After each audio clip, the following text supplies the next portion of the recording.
দেখালাইছি কইয়া দিমু, দেখালাইছি কইয়া দিমু, তুমি পরের গাছ ঢিল মেরেছ, তুমি চুরি করেছ, তুমি চুরি করেছ, তুমি ধরা পড়েছ।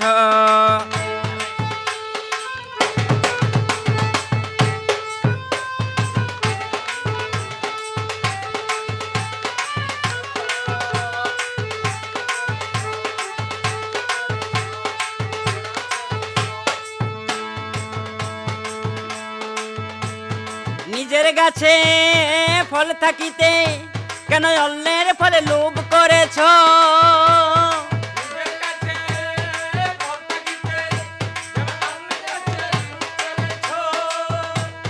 নিজের গাছে ফল থাকিতে কেন অন্যের ফলে লোভ করেছ?